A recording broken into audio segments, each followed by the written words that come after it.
ਬਾਲਾਂ ਲਈ ਲੇਖ ਹੈ। ਪੁਸਤਕ ਦਾ ਨਾਮ ਹੈ ਅਸੀਂ ਤੇ ਸਾਡਾ ਵਰਤਮਾਨ। ਲੇਖਿਕਾ ਹੈ ਰੋਹਿਮ ਸੈਣੀ, ਜਿਹੜੀ 11ਵੀਂ ਜਮਾਤ ਦੀ ਵਿਦਿਆਰਥਣ ਹੈ। Sri Guru Gobind Singh Khalsa collegiate senior secondary school, Mahilpur, ਜ਼ਿਲ੍ਹਾ ਹੁਸ਼ਿਆਰਪੁਰ। ਪਹਿਲਾ ਲੇਖ ਹੈ ਜਲ ਹੈ ਤਾਂ ਕੱਲ ਹੈ। ਕੁਦਰਤ ਨੇ ਮਨੁੱਖੀ ਜੀਵਨ ਨੂੰ ਕਈ ਸਾਰੀਆਂ ਵਡਮੁੱਲੀਆਂ ਚੀਜ਼ਾਂ ਪ੍ਰਦਾਨ ਕੀਤੀਆਂ ਹਨ। ਇਹਨਾਂ ਚੋਂ ਇੱਕ ਅਨਮੋਲ ਰਤਨ ਹੈ ਜਲ।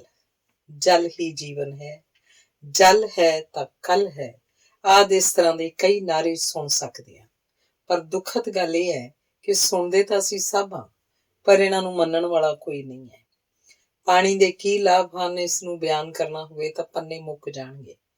ਧਰਤੀ ਤੇ ਜੇਕਰ ਜੀਵ ਜੰਤੂ, ਦਰਖਤ ਆਦਿ ਵੱਧ ਫੁੱਲ ਰਹੇ ਹਨ ਤਾਂ ਉਹ ਸਭ ਜਲ ਦੀ ਹੀ ਦੇਣ ਹਨ। ਮਨੁੱਖ ਦਾ ਸਰੀਰ ਪਾਣੀ ਦਾ ਹੀ ਬਣਿਆ ਹੋਇਆ ਹੈ। ਮਨੁੱਖੀ ਸਰੀਰ 'ਚ ਜੋ ਵੀ ਪ੍ਰਕਿਰਿਆਵਾਂ ਚੱਲਦੀਆਂ ਹਨ, ਉਹਨਾਂ ਸਭਨਾਂ ਲਈ ਪਾਣੀ ਜ਼ਿੰਮੇਵਾਰ ਹੁੰਦਾ ਹੈ। ਪਾਣੀ ਦੇ ਕਾਰਨ ਹੀ ਧਰਤੀ ਉੱਪਰ ਹਰਿਆਵਲ ਹੈ। ਫੁੱਲ ਬੂਟੇ ਪਾਣੀ ਨਾਲ ਸਿੰਜਦੇ ਹਨ, ਜੋ ਧਰਤੀ ਨੂੰ ਸੋਹਣਾ ਤੇ ਰਮਣੀਕ ਰੂਪ ਦਿੰਦੇ ਹਨ। ਜੇਕਰ ਕੁਝ ਦਿਨ ਮੀਂਹ ਨਾ ਵਰੇ ਤਾਂ ਸਭ ਪਾਸੇ ਸੋਕਾ ਪੈ ਜਾਏ। ਅਸੀਂ ਅੱਜ ਬਹੁਤ ਤਰੱਕੀ ਕਰ ਚੁੱਕੇ ਹਾਂ।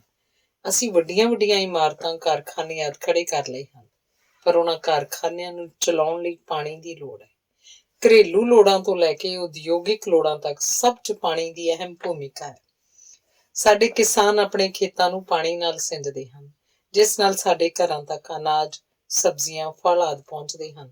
ਇਸ ਕਰਕੇ ਅਸੀਂ ਇਹ ਕਹਿ ਸਕਦੇ ਹਾਂ ਕਿ ਪਾਣੀ ਜੀਵਨ ਦਾ ਅੰਮ੍ਰਿਤ ਹੈ। ਅਜੋਕੇ ਸਮੇਂ 'ਚ ਪਾਣੀ ਦੀ ਬਹੁਤ ਘਾਟ ਆ ਗਈ ਹੈ। ਜਿਹੜਾ ਪਾਣੀ ਅਸੀਂ ਪੀ ਰਹੇ ਹਾਂ ਉਹ ਵੀ ਸੁਰੱਖਿਅਤ ਨਹੀਂ ਹੈ। ਕਈ ਲੋਕਾਂ ਨੂੰ ਤਾਂ ਪਾਣੀ ਦੀ ਇੱਕ ਬੂੰਦ ਵੀ ਨਸੀਬ ਨਹੀਂ ਹੁੰਦੀ। ਪਾਣੀ ਦਾ ਪੱਧਰ ਦਿਨੋਂ ਦਿਨ ਘਟ ਰਿਹਾ ਹੈ। ਕਹਿਣ ਲਈ ਤਾਂ ਧਰਤੀ 70% ਪਾਣੀ ਨਾਲ ਘਿਰੀ ਹੋਈ ਹੈ, ਪਰ ਪੀਣ ਯੋਗ ਪਾਣੀ ਕੇਵਲ 2.5% ਹੈ। ਪਾਣੀ ਦੇ ਗੰਧਲੇ ਹੋਣ ਦੇ ਕਈ ਕਾਰਨ ਹਨ। ਕਾਰਖਾਨਿਆਂ ਦਾ ਗੰਦਾ ਪਾਣੀ ਨਦੀਆਂ, ਝੀਲਾਂ ਆਦਿ 'ਚ ਛੱਡਿਆ ਜਾਂਦਾ ਹੈ, ਜਿਸ ਨਾਲ ਪਾਣੀ ਤਾਂ ਗੰਧਲਾ ਹੁੰਦਾ ਹੀ ਹੈ, ਨਾਲ ਹੀ ਨਾਲ ਉਸ 'ਚ ਰਹਿ ਰਹੇ ਜੀਵ ਜੰਤੂਆਂ ਨੂੰ ਵੀ ਭਾਰੀ ਨੁਕਸਾਨ ਪਹੁੰਚਦਾ ਹੈ। ਅਸੀਂ ਪਾਣੀ 'ਚ ਬਿਨਾਂ ਸੋਚੇ ਸਮਝੇ ਕੂੜਾ ਸੁੱਟ ਦਿੰਦੇ ਹਾਂ, ਜਿਸ ਦਾ ਬੁਰਾ ਪ੍ਰਭਾਵ ਪੈਂਦਾ ਹੈ।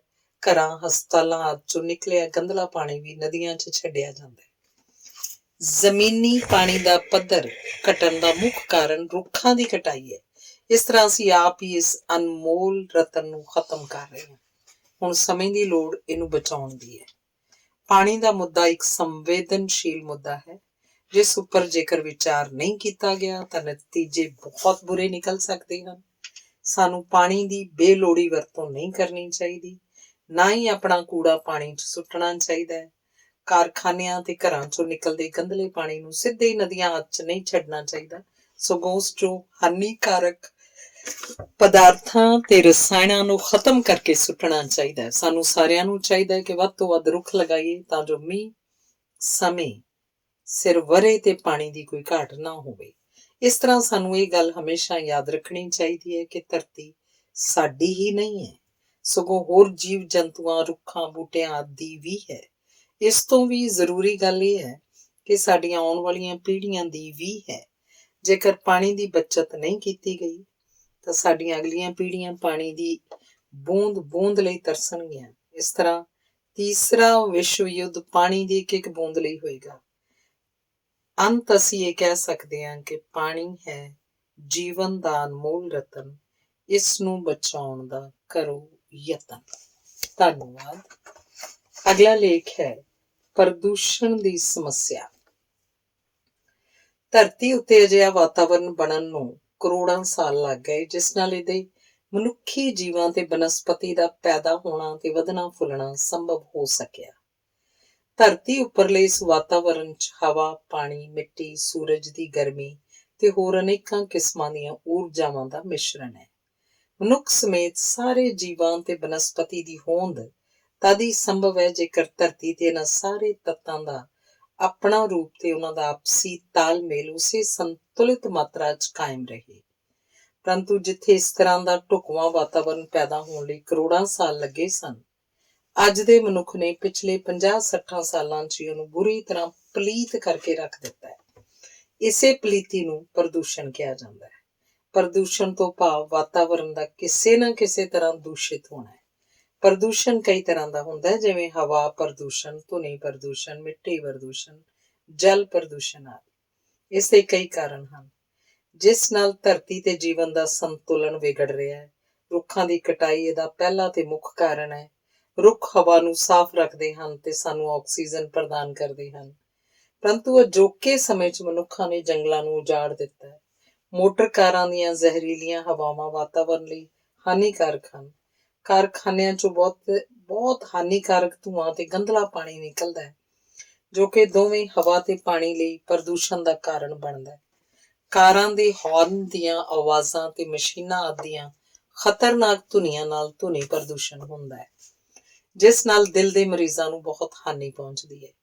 ਏਸੀ, ਫ੍ਰਿਜ ਆਦਿ ਜ਼ਹਿਰੀਲੀਆਂ ਗੈਸਾਂ ਛੱਡਦੇ ਹਨ, ਜੋ ਓਜ਼ੋਨ ਪਰਤ ਨੂੰ ਹਾਨੀ ਪਹੁੰਚਾਉਂਦੀਆਂ ਹਨ। ਓਜ਼ੋਨ ਪਰਤ ਸਾਨੂੰ ਸੂਰਜ ਦੀਆਂ ਪਰਾਬੈਂਗਣੀ ਕਿਰਨਾਂ ਤੋਂ ਬਚਾਉਂਦੀ ਹੈ। ਇਸ ਦੇ ਖਰਾਬ ਹੋਣ ਨਾਲ ਸਾਨੂੰ ਕੈਂਸਰ, ਚਮੜੀ ਦੀਆਂ ਬਿਮਾਰੀਆਂ ਆਦਿ ਵਰਗੇ ਘਾਤਕ ਰੋਗ ਲੱਗਦੇ ਹਨ। ਖੇਤੀਬਾੜੀ ਵਿੱਚ ਰਸਾਇਣਿਕ ਪਦਾਰਥਾਂ ਜਿਵੇਂ ਕੀਟਨਾਸ਼ਕਾਂ ਦੀ ਵਰਤੋਂ ਬੇਲੋੜੀ ਮਾਤਰਾ 'ਚ ਕੀਤੀ ਜਾਂਦੀ ਹੈ, ਜੋ ਮੀਂਹ ਦੇ ਪਾਣੀ ਨਾਲ ਮਿਲ ਕੇ ਨਦੀਆਂ, ਝੀਲਾਂ ਆਦਿ 'ਚ ਜਾ ਮਿਲਦੇ ਹਨ। ਇਹਨਾਂ ਨਾਲ ਮਿੱਟੀ ਦੀ ਉਪਜ ਵੀ ਹੌਲੀ-ਹੌਲੀ ਘਟ ਜਾਂਦੀ ਹੈ। ਜਿੱਥੇ ਵਿਗਿਆਨ ਦੀਆਂ ਕਾਢਾਂ ਨੇ ਕਈ ਚਮਤਕਾਰ ਵਿਖਾਏ ਹਨ, ਉੱਥੇ ਹੀ ਉਹਨਾਂ ਦੇ ਕੁਝ ਨੁਕਸਾਨ ਵੀ ਹੋਏ ਹਨ। ਵੱਧ ਰਿਹਾ ਰੇਡੀਓ ਐਕਟਿਵ ਪ੍ਰਦੂਸ਼ਣ, ਜੋ ਕਿ ਪਰਮਾਣੂ ਹਥਿਆਰਾਂ ਤੇ ਨਿਊਕਲੀਅਰ ਪਾਵਰ ਪਲਾਂਟਾਂ ਤੋਂ ਪੈਦਾ ਹੋ ਰਿਹਾ ਹੈ, ਅਤੇ ਇਲੈਕਟ੍ਰੋਨਿਕ ਉਪਕਰਨਾਂ 'ਚੋਂ ਨਿਕਲੀ ਰੇਡੀਏਸ਼ਨ ਮਨੁੱਖੀ ਸਿਹਤ ਲਈ ਖਤਰਨਾਕ ਸਿੱਧ ਹੋ ਰਹੇ ਹਨ। ਇਸ ਤਰ੍ਹਾਂ ਪ੍ਰਦੂਸ਼ਣ ਅਜੋਕੇ ਸਮੇਂ ਦੀ ਇੱਕ ਪ੍ਰਮੁੱਖ ਸਮੱਸਿਆ ਹੈ, ਜਿਹਨੂੰ ਖਤਮ ਕਰਨ ਦੇ ਸਾਨੂੰ ਉਪਰਾਲੇ ਕਰਨੇ ਚਾਹੀਦੇ ਹਨ। ਸਭ ਤੋਂ ਪਹਿਲਾਂ ਤਾਂ ਵੱਧ ਤੋਂ ਵੱਧ ਰੁੱਖ ਲਾਉਣੇ ਚਾਹੀਦੇ ਹਨ। ਕਾਰਖਾਨਿਆਂ ਦੇ ਅਤੇ ਘਰਾਂ 'ਚੋਂ ਨਿਕਲਦੇ ਗੰਧਲੇ ਪਾਣੀ ਨੂੰ ਸਾਫ਼ ਕਰਕੇ ਨਦੀਆਂ 'ਚ ਛੱਡਣਾ ਚਾਹੀਦਾ ਹੈ। ਵੱਧਦੀ ਹੋਈ ਆਬਾਦੀ ਤੇ ਕਾਬੂ ਪਾ ਕੇ ਅਸੀਂ ਕਾਫੀ ਹੱਦ ਤੱਕ ਪ੍ਰਦੂਸ਼ਣ ਤੇ ਰੋਕ ਲਾ ਸਕਦੇ ਹਾਂ। ਨਿੱਜੀ ਤੌਰ ਤੇ ਹਰ ਇੱਕ ਵਿਅਕਤੀ ਨੂੰ ਆਪਣਾ ਕਰਤੱਵ ਸਮਝਣਾ ਪਏਗਾ ਕਿ ਕਿਸੇ ਵੀ ਤਰ੍ਹਾਂ ਦਾ ਕੂੜਾ ਕਰਕਟ ਨਦੀਆਂ, ਝੀਲਾਂ ਆਦਿ 'ਚ ਨਾ ਸੁੱਟਿਆ ਜਾਵੇ। ਪੋਲੀਥਿਨ ਬੈਗ ਜਾਂ ਹੋਰ ਪਲਾਸਟਿਕ ਦੀਆਂ ਚੀਜ਼ਾਂ ਨੂੰ ਸੁੱਟਣ ਦੀ ਥਾਂ ਦੁਬਾਰਾ ਵਰਤੋਂ 'ਚ ਲਿਆਉਣਾ ਚਾਹੀਦਾ ਹੈ। ਨਿੱਜੀ ਵਾਹਨਾਂ ਦੀ ਥਾਂ ਤੇ ਪਬਲਿਕ ਬੱਸਾਂ ਦਾ ਪ੍ਰਯੋਗ ਕਰਨਾ ਚਾਹੀਦਾ ਹੈ। ਖੇਤੀਬਾੜੀ 'ਚ ਰਸਾਇਣਿਕ ਪਦਾਰਥਾਂ ਦੀ ਵਰਤੋਂ ਬੰਦ ਕਰਨੀ ਚਾਹੀਦੀ ਹੈ ਤੇ ਆਰਗੈਨਿਕ ਖਾਦਾਂ ਪਾਉਣੀਆਂ ਚਾਹੀਦੀਆਂ ਹਨ।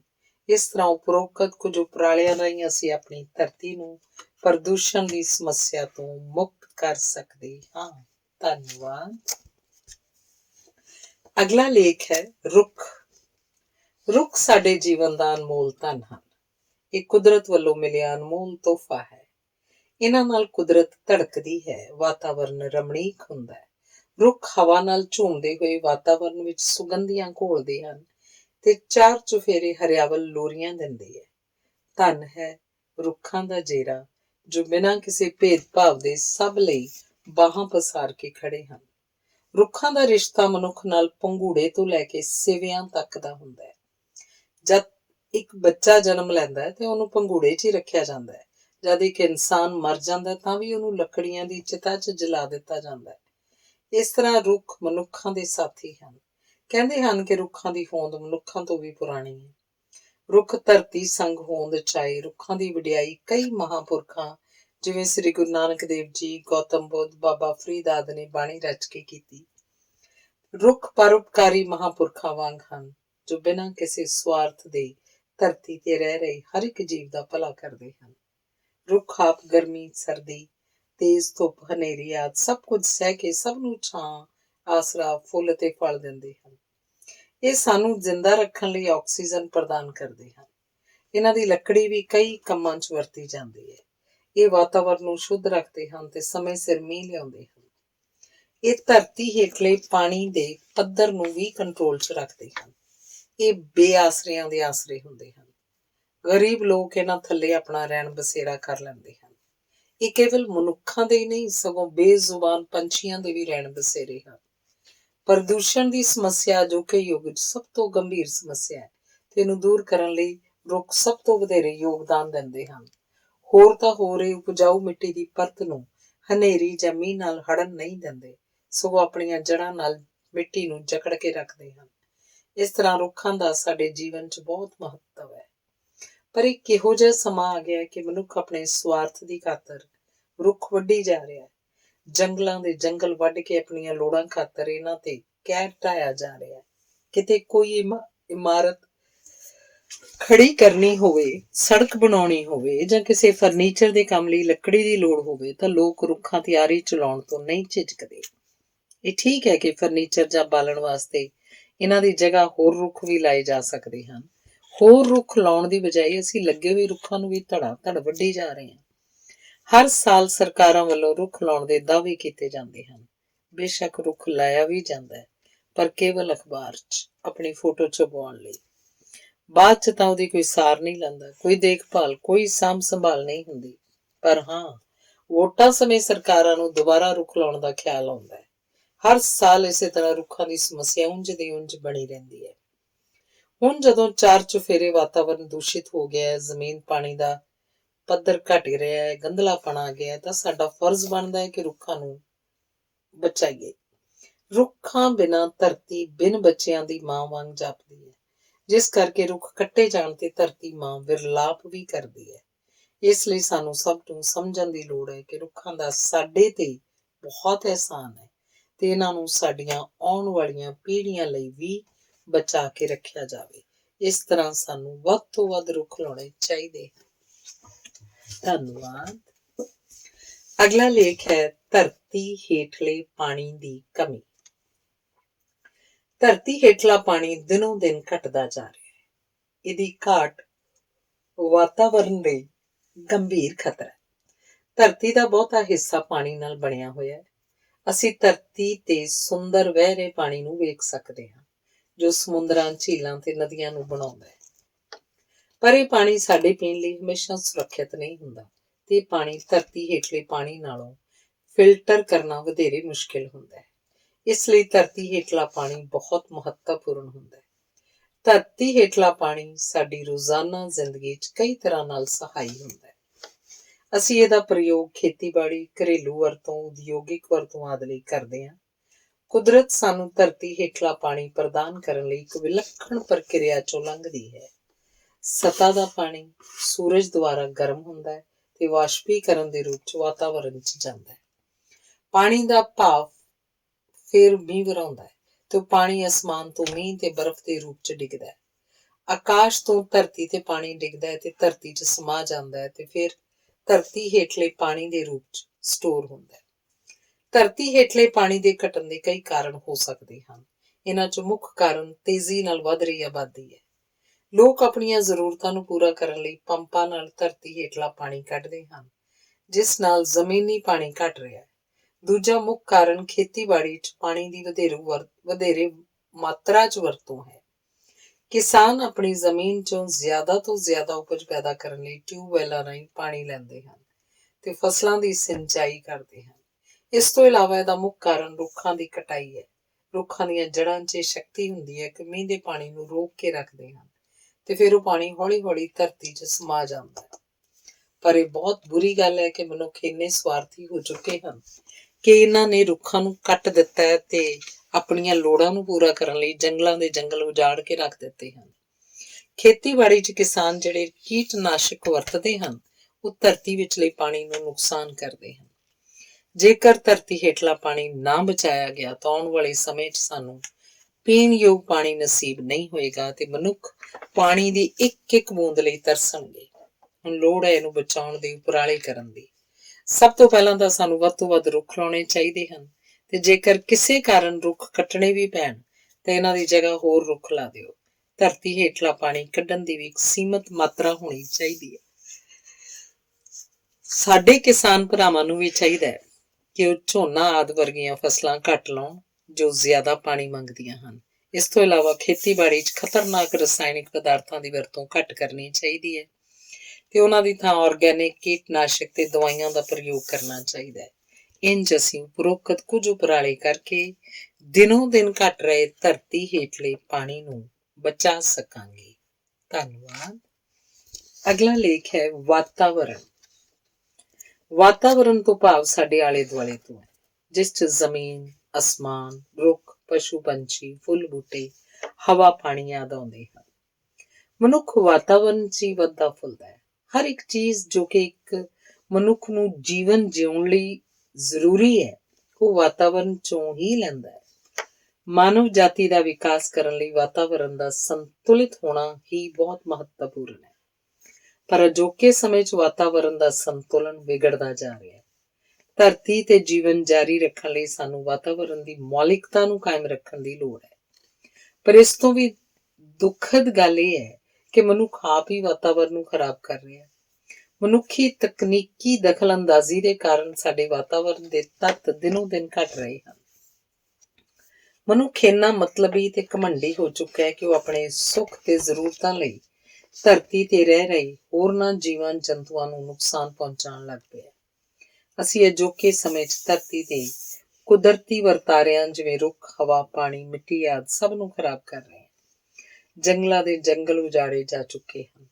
ਹਵਾ ਦੂਸ਼ਿਤ ਹੋ ਚੁੱਕੀ ਹੈ। ਜ਼ਮੀਨੀ ਪਾਣੀ ਦਾ ਪੱਧਰ ਘਟਦਾ ਜਾ ਰਿਹਾ ਹੈ। ਮਿੱਟੀ ਤੇ ਪਾਣੀ ਗੰਧਲਾ ਹੋ ਰਿਹਾ ਤੇ ਵੱਖ-ਵੱਖ ਤਰ੍ਹਾਂ ਦੀਆਂ ਘਾਤਕ ਬਿਮਾਰੀਆਂ ਫੈਲ ਰਹੀਆਂ ਹਨ। ਇਸ ਤਰ੍ਹਾਂ ਧਰਤੀ ਤੇ ਮਨੁੱਖੀ ਜੀਵਨ ਕੁਝ ਹੀ ਸਮੇਂ ਦਾ ਮਹਿਮਾਨ ਜਾਪਦਾ ਹੈ। ਇਸ 'ਚ ਲੋੜ ਹੈ ਵਾਤਾਵਰਣ ਦੀ ਸੰਭਾਲ ਕਰਨ ਦੀ। ਜੇਕਰ ਸਾਨੂੰ ਆਪਣੇ ਆਉਣ ਵਾਲੀਆਂ ਪੀੜ੍ਹੀਆਂ ਲਈ ਵਾਤਾਵਰਣ ਨੂੰ ਬਚਾ ਕੇ ਰੱਖਣਾ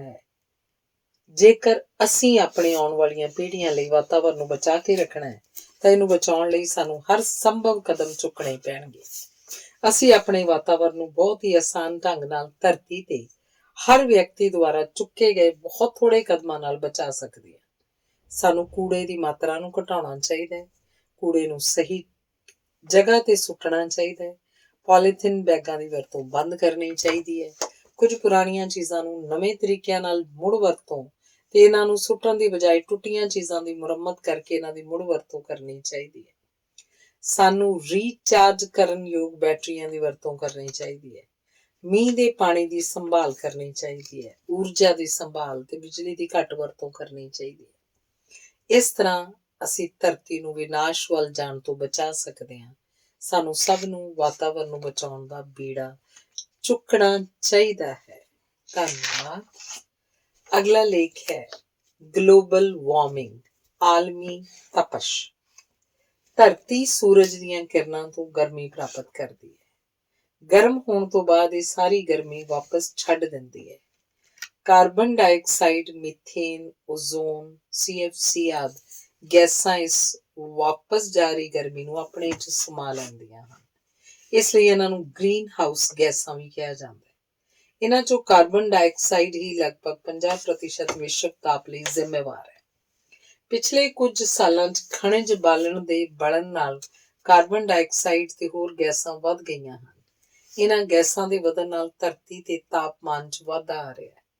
ਇਸ ਧਰਤੀ ਦੇ ਵਾਯੂਮੰਡਲ ਦੇ ਸਮੁੱਚੇ ਤਾਪਮਾਨ 'ਚ ਹੌਲੀ-ਹੌਲੀ ਵਾਧੇ ਨੂੰ ਹੀ ਵਿਸ਼ਵ ਤਪਸ਼ੀਕਰਨ ਜਾਂ ਗਲੋਬਲ ਵਾਰਮਿੰਗ ਕਿਹਾ ਜਾਂਦਾ ਹੈ। ਅਜੋਕੇ ਸਮੇਂ 'ਚ ਧਰਤੀ ਉੱਤੇ ਵੱਖ-ਵੱਖ ਗਤੀਵਿਧੀਆਂ ਹੋ ਰਹੀਆਂ ਹਨ ਜੋ ਹੌਲੀ-ਹੌਲੀ ਤਾਪਮਾਨ 'ਚ ਵਾਧਾ ਕਰ ਰਹੀਆਂ ਹਨ। ਗਲੋਬਲ ਵਾਰਮਿੰਗ ਸਾਡੇ ਗਲੇਸ਼ੀਅਰਾਂ ਨੂੰ ਤੇਜ਼ੀ ਨਾਲ ਪਿਘਲਾ ਰਹੀ ਹੈ, ਜਿਸ ਨਾਲ ਧਰਤੀ ਤੇ ਲਗਾਤਾਰ ਹੜ੍ਹ ਤੇ ਸੁਨਾਮੀਆਂ ਆ ਰਹੀਆਂ ਹਨ। ਗਲੋਬਲ ਵਾਰਮਿੰਗ ਧਰਤੀ ਦੇ ਨਾਲ-ਨਾਲ ਮਨੁੱਖਾਂ ਲਈ ਵੀ ਨੁਕਸਾਨਦੇਹ ਹੈ। ਗਲੋਬਲ ਵਾਰਮਿੰਗ ਦੇ ਧਰਤੀ ਤੇ ਕਈ ਬੁਰੇ ਪ੍ਰਭਾਵ ਪੈ ਰਹੇ ਹਨ। ਇਸ ਨਾਲ ਧਰਤੀ ਤੇ ਮੌਸਮੀ ਤਬਦੀਲੀ ਆ ਰਹੀ ਹੈ, ਜਿਵੇਂ ਵਰਖਾ ਪੈਟਰਨ ਦਾ ਬਦਲਣਾ, ਗਰਮੀ ਤੇ ਸਰਦੀ ਦਾ ਢੁਕਵੇਂ ਸਮੇਂ ਆਉਣਾ ਜਾਣਾ ਆਦਿ। ਇਹਦਾ ਪ੍ਰਭਾਵ ਜੰਗਲੀ ਜੀਵਨ, ਪਸ਼ੂਆਂ ਪੰਛੀਆਂ ਤੇ ਵੀ ਪੈਂਦਾ ਹੈ। ਜਿਵੇਂ ਵੱਧਦੇ ਤਾਪਮਾਨ ਨਾਲ ਜੰਗਲੀ ਜੀਵਨ ਤੇ ਉਹਨਾਂ ਦੇ ਰਹਿਣ ਵਾਲੇ ਸਥਾਨ ਪ੍ਰਭਾਵਿਤ ਹੋ ਰਹੇ ਹਨ। ਤਾਪਮਾਨ ਦੇ ਵਧਣ ਨਾਲ ਬਹੁਤ ਸਾਰੀਆਂ ਨਸਲਾਂ ਨੂੰ ਆਪਣਾ ਨਿਵਾਸ ਸਥਾਨ ਛੱਡ ਕੇ ਅੱਗੇ ਕਿਤੇ ਹੋਰ ਜਾਣਾ ਪੈਂਦਾ ਹੈ। ਕੁਝ ਤਿੱਤਲੀਆਂ, ਲੂੰਬੜੀਆਂ ਤੇ ਐਲਪਾਈਨ ਪੌਦਿਆਂ ਨੇ ਹੁਣ ਦੂਰ ਉੱਤਰ ਵੱਲ ਜਾਂ ਉੱਚੇ ਠੰਡੇ ਇਲਾਕਿਆਂ ਨੂੰ ਆਪਣਾ ਘਰ ਬਣਾ ਲਿਆ। ਇਹ ਗਲੋਬਲ ਵਾਰਮਿੰਗ ਦਾ ਹੀ ਨਤੀਜਾ ਹੈ ਕਿ ਕਿਸੇ ਥਾਂ ਇੰਨਾ ਮੀਂਹ ਹੈ ਕਿ ਹੜ੍ਹ ਆਏ ਹੋਏ ਹਨ ਤੇ ਕਿਸੇ ਥਾਂ ਤੇ ਪੂਰੀ ਤਰ੍ਹਾਂ ਸੋਕਾ ਪਿਆ ਹੋਇਆ। ਇਸ ਤਰ੍ਹਾਂ ਗਲੋਬਲ ਵਾਰਮਿੰਗ ਦੇ ਕਈ ਪ੍ਰਭਾਵ ਪੈ ਰਹੇ ਹਨ। ਕਿਸੇ ਵੀ ਸਮੱਸਿਆ ਨੂੰ ਹੱਲ ਕਰਨ ਦਾ ਕਦਮ ਸਮੱਸਿਆ ਦੇ ਕਾਰਨਾਂ ਦੀ ਪਛਾਣ ਕਰਨਾ ਹੈ। ਇਸ ਲਈ ਸਾਨੂੰ ਸਭ ਤੋਂ ਪਹਿਲਾਂ ਗਲੋਬਲ ਵਾਰਮਿੰਗ ਦੇ ਕਾਰਨਾਂ ਨੂੰ ਸਮਝਣ ਦੀ ਜ਼ਰੂਰਤ ਹੈ, ਜੋ ਇਹਨੂੰ ਹੱਲ ਕਰਨ 'ਚ ਸਾਡੀ ਸਹਾਇਤਾ ਕਰਦੇ ਹਨ। ਇਹ ਕਾਰਨ ਕੁਦਰਤੀ ਤੇ ਮਨੁੱਖ ਦੁਆਰਾ ਪੈਦਾ ਕੀਤੇ ਦੋਵੇਂ ਤਰ੍ਹਾਂ ਦੇ ਹਨ। ਕੁਦਰਤੀ ਕਾਰਨਾਂ 'ਚ ਗ੍ਰੀਨ ਹਾਊਸ ਗੈਸਾਂ ਦਾ ਵਧਣਾ ਹੈ। ਇਸ ਤੋਂ ਇਲਾਵਾ ਜਵਾਲਾਮੁਖੀ ਦਾ ਫਟਣਾ ਵੀ ਗਲੋਬਲ ਵਾਰਮਿੰਗ ਦਾ ਕਾਰਨ ਹੈ, ਕਿਉਂਕਿ ਇਹਦੇ ਫਟਣ ਨਾਲ ਬਹੁਤ ਵਧੇਰੇ ਮਾਤਰਾ 'ਚ ਕਾਰਬਨ ਡਾਈਆਕਸਾਈਡ ਨਿਕਲਦੀ ਹੈ।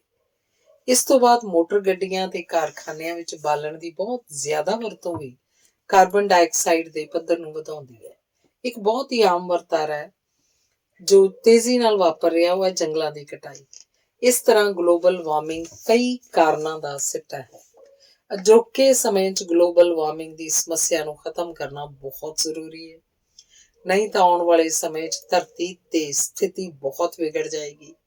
ਇਹ ਚੁਣੌਤੀ ਭਰਪੂਰ ਹੋ ਸਕਦਾ ਹੈ, ਪਰ ਇਹ ਪੂਰੀ ਤਰ੍ਹਾਂ ਸੰਭਵ ਨਹੀਂ। ਗਲੋਬਲ ਵਾਰਮਿੰਗ ਨੂੰ ਰੋਕਿਆ ਜਾ ਸਕਦਾ ਹੈ ਜਦੋਂ ਸਾਂਝੇ ਯਤਨ ਕੀਤੇ ਜਾਣ। ਇਹਦੇ ਲਈ ਵਿਅਕਤੀਆਂ ਤੇ ਸਰਕਾਰਾਂ ਦੋਵਾਂ ਨੂੰ ਇਸ ਟੀਚੇ ਨੂੰ ਪ੍ਰਾਪਤ ਕਰਨ ਲਈ ਕਦਮ ਚੁੱਕਣੇ ਪੈਣਗੇ। ਸਾਨੂੰ ਗ੍ਰੀਨ ਹਾਊਸ ਗੈਸਾਂ ਨੂੰ ਘਟਾਉਣ ਨਾਲ ਸ਼ੁਰੂਆਤ ਕਰਨੀ ਚਾਹੀਦੀ ਹੈ। ਸਾਨੂੰ ਜੰਗਲਾਂ ਦੀ ਕਟਾਈ ਨੂੰ ਰੋਕਣ ਲਈ ਕਦਮ ਚੁੱਕਣੇ ਚਾਹੀਦੇ ਹਨ। ਰੁੱਖ ਕਾਰਬਨ ਡਾਈਆਕਸਾਈਡ ਨੂੰ ਆਪਣੇ ਅੰਦਰ ਸਮਾ ਲੈਂਦੇ ਹਨ। ਜੰਗਲਾਂ ਦੀ ਕਟਾਈ ਨੂੰ ਰੋਕਣ ਨਾਲ ਵਧੇਰੇ ਆਕਸੀਜਨ ਪ੍ਰਦਾਨ ਹੋਏਗੀ ਤੇ ਕਾਰਬਨ ਡਾਈਆਕਸਾਈਡ ਦੀ ਮਾਤਰਾ ਸੰਤੁਲਨ 'ਚ ਰਹੇਗੀ। ਸਾਨੂੰ ਨਵਿਆਉਣਯੋਗ ਸਰੋਤਾਂ ਦੀ ਬਜਾਏ ਨਵਿਆਉਣਯੋਗ ਸਰੋਤਾਂ ਜਿਵੇਂ ਸੂਰਜੀ ਊਰਜਾ, ਪੌਣ ਊਰਜਾ ਆਦਿ ਦੀ ਵਰਤੋਂ ਕਰਨੀ ਚਾਹੀਦੀ ਹੈ।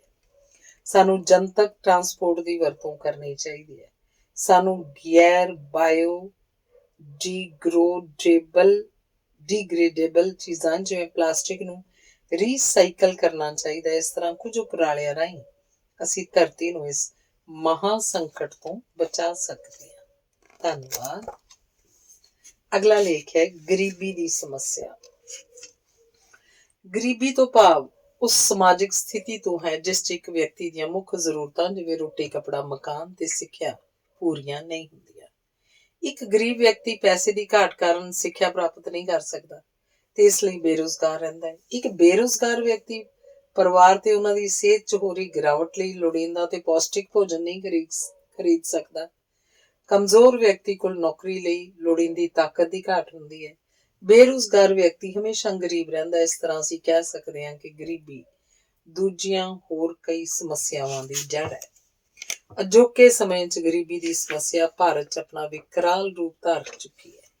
ਭਾਰਤ ਇੱਕ ਵਿਕਾਸਸ਼ੀਲ ਦੇਸ਼ ਹੈ, ਪਰ ਗਰੀਬੀ ਇੱਕ ਐਸੀ ਸਮਾਜਿਕ ਸਮੱਸਿਆ ਬਣੀ ਹੋਈ ਹੈ ਜੋ ਕਿ ਸਾਡੇ ਦੇਸ਼ ਦੇ ਵਿਕਾਸ 'ਚ ਰੋੜਾ ਹੈ।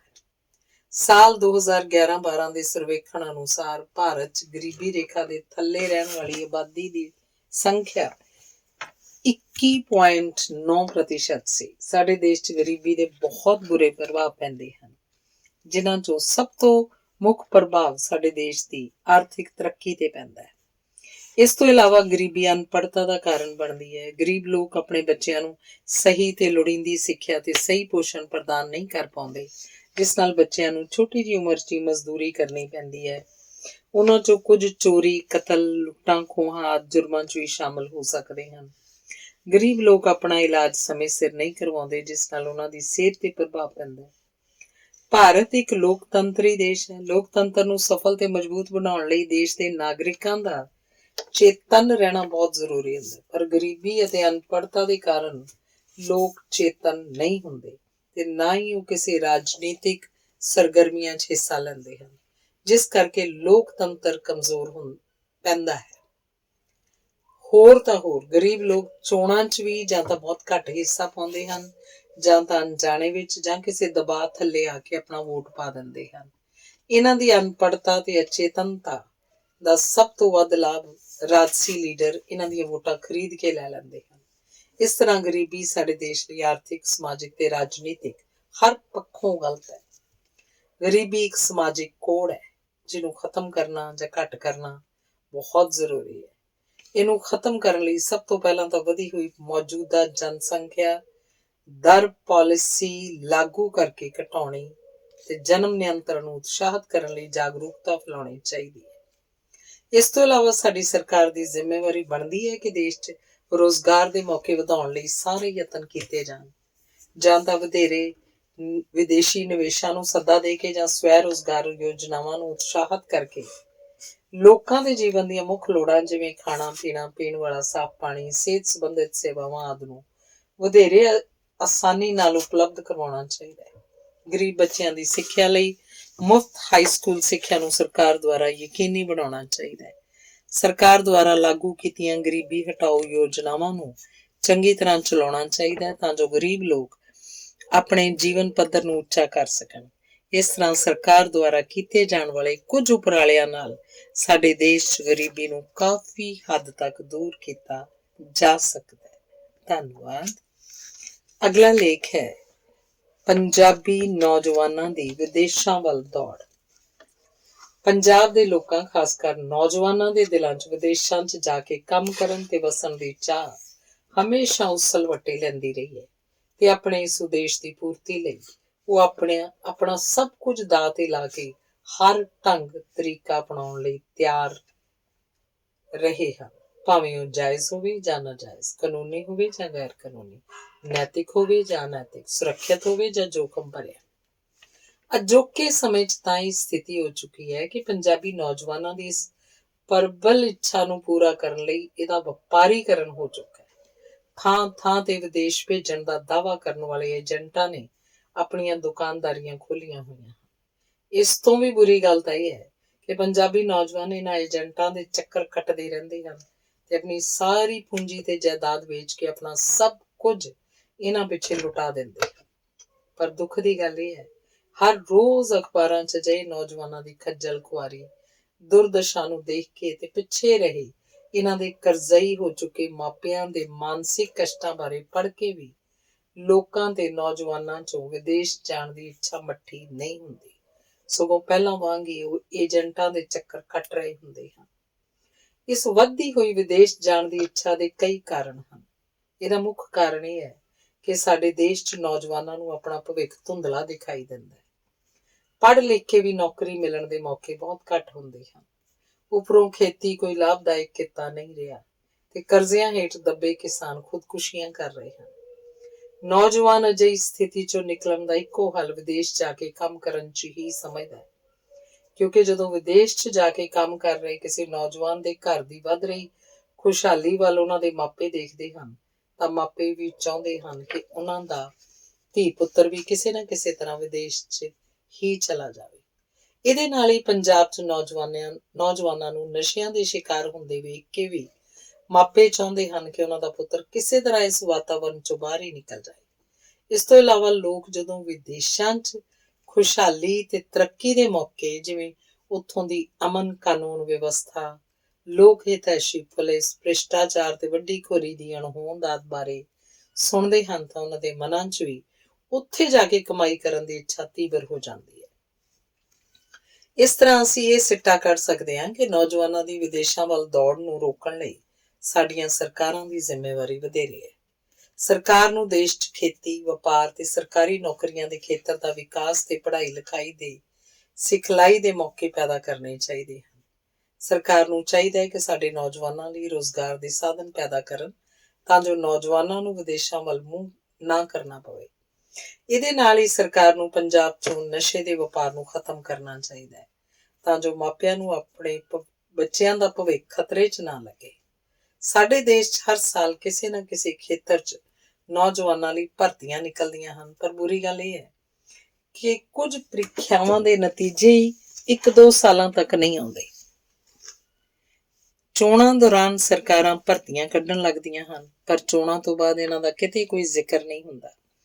ਇਸ ਕਰਕੇ ਸਾਡੀਆਂ ਸਰਕਾਰਾਂ ਨੂੰ ਨੌਜਵਾਨਾਂ ਦੇ ਭਵਿੱਖ ਬਾਰੇ ਸੋਚਣਾ ਚਾਹੀਦਾ ਹੈ ਤਾਂ ਜੋ ਆਪਣੀ ਮਾਤ ਭੂਮੀ ਨੂੰ ਛੱਡਣ ਤੇ ਮਜਬੂਰ ਨਾ ਹੋਣ। ਧੰਨਵਾਦ। ਅਗਲਾ ਲੇਖ, ਬੇਰੁਜ਼ਗਾਰੀ ਦੀ ਸਮੱਸਿਆ। ਬੇਰੁਜ਼ਗਾਰੀ ਭਾਵ ਰੁਜ਼ਗਾਰ ਜਾਂ ਕੰਮ ਤੋਂ ਬਿਨਾਂ। ਜਦੋਂ ਕੰਮ ਕਰਨ ਦੀ ਸਮਰੱਥਾ ਰੱਖਣ ਵਾਲੇ ਜਾਂ ਉਸਦੀ ਯੋਗਤਾ ਰੱਖਣ ਵਾਲੇ ਵਿਅਕਤੀ ਨੂੰ ਕੋਈ ਰੁਜ਼ਗਾਰ ਨਾ ਮਿਲੇ ਤਾਂ ਉਸਨੂੰ ਬੇਰੁਜ਼ਗਾਰੀ ਕਿਹਾ ਜਾਂਦਾ ਹੈ। ਭਾਰਤ ਵਿੱਚ ਬੇਰੁਜ਼ਗਾਰੀ ਦੀ ਸਮੱਸਿਆ ਦਿਨੋਂ ਦਿਨ ਵੱਧ ਰਹੀ ਹੈ। ਭਾਰਤ 'ਚ ਅਨਪੜ੍ਹ, ਪੜ੍ਹੇ ਲਿਖੇ ਤੇ ਸਿੱਖਿਅਤ ਹਰ ਤਰ੍ਹਾਂ ਦੀ ਬੇਰੁਜ਼ਗਾਰਾਂ ਦੀ ਗਿਣਤੀ 'ਚ ਲਗਾਤਾਰ ਵਾਧਾ ਹੋ ਰਿਹਾ ਹੈ। ਬੇਰੁਜ਼ਗਾਰੀ ਇੱਕ ਸਰਾਪ ਹੈ ਕਿਉਂਕਿ ਵਿਹਲਾ ਮਨ ਸ਼ੈਤਾਨ ਦਾ ਘਰ ਹੁੰਦਾ ਹੈ। ਵਿਹਲੇ ਰਹਿਣ ਨਾਲ ਇੱਕ ਬੇਰੁਜ਼ਗਾਰ ਵਿਅਕਤੀ ਅਕਸਰ ਬੁਰੀਆਂ ਆਦਤਾਂ ਦਾ ਸ਼ਿਕਾਰ ਹੋ ਜਾਂਦਾ ਹੈ, ਜਿਵੇਂ ਚੋਰੀ, ਡਕੈਤੀ, ਲੁੱਟਾਂ ਖੋਹਾਂ ਆਦਿ। ਬੇਰੁਜ਼ਗਾਰੀ ਦੇ ਕਾਰਨ ਅੱਜ ਸਾਡੇ ਦੇਸ਼ ਦੀ ਨੌਜਵਾਨ ਪੀੜ੍ਹੀ, ਜੋ ਦੇਸ਼ ਦੇ ਵਿਕਾਸ 'ਚ ਠੋਸ ਤੇ ਸਰਗਰਮ ਹਿੱਸਾ ਪਾਉਂਦੀ ਹੈ, ਬੁਰੀ ਤਰ੍ਹਾਂ ਕੁਰਾਹੇ ਪੈ ਚੁੱਕੀ ਹੈ। ਅੱਜ ਜੇਕਰ ਸਾਡੀ ਨੌਜਵਾਨ ਪੀੜ੍ਹੀ ਨਸ਼ਿਆਂ ਦੀ ਬਲੀ ਚੜ੍ਹ ਰਹੀ ਹੈ, ਤਾਂ ਉਸ ਦਾ ਮੁੱਖ ਕਾਰਨ ਵੀ ਬੇਰੁਜ਼ਗਾਰੀ ਹੀ ਹੈ। ਸਾਲ 2017-18 ਦੇ ਸਰਵੇਖਣ ਅਨੁਸਾਰ ਭਾਰਤ 'ਚ ਬੇਰੁਜ਼ਗਾਰੀ 6.1% ਸੀ, ਜੋ ਕਿ ਪਿਛਲੇ 45 ਸਾਲਾਂ 'ਚੋਂ ਸਭ ਤੋਂ ਜ਼ਿਆਦਾ ਹੈ। ਇਸ ਤਰ੍ਹਾਂ ਸਾਡੇ ਦੇਸ਼ 'ਚ ਬੇਰੁਜ਼ਗਾਰੀ ਦਾ ਪੱਧਰ ਬਹੁਤ ਵੱਧ ਚੁੱਕਿਆ ਹੈ। ਬੇਰੁਜ਼ਗਾਰੀ ਕਈ ਕਿਸਮਾਂ ਦੀ ਹੁੰਦੀ ਹੈ, ਜਿਵੇਂ ਛੁਪੀ ਹੋਈ ਬੇਰੁਜ਼ਗਾਰੀ, ਮੌਸਮੀ ਬੇਰੁਜ਼ਗਾਰੀ, ਅਲਪ ਬੇਰੁਜ਼ਗਾਰੀ, ਸ਼ਹਿਰੀ ਬੇਰੁਜ਼ਗਾਰੀ, ਉਦਯੋਗਿਕ ਬੇਰੁਜ਼ਗਾਰੀ ਤੇ ਪੜ੍ਹੇ ਲਿਖੇ ਲੋਕਾਂ ਦੀ ਬੇਰੁਜ਼ਗਾਰੀ ਆਦਿ। ਭਾਰਤ 'ਚ ਬੇਰੁਜ਼ਗਾਰੀ 'ਚ ਵਾਧੇ ਦਾ ਮੁੱਖ ਕਾਰਨ ਆਬਾਦੀ 'ਚ ਵਿਸਫੋਟਕ ਵਾਧਾ ਹੈ। ਇਸ ਨਾਲ ਹਰ ਸਾਲ 12 ਕਰੋੜ 80 ਲੱਖ ਦੇ ਕਰੀਬ ਨੌਕਰੀ ਭਾਲਣ ਵਾਲੇ ਨੌਜਵਾਨਾਂ ਦਾ ਵਾਧਾ ਹੁੰਦਾ ਹੈ।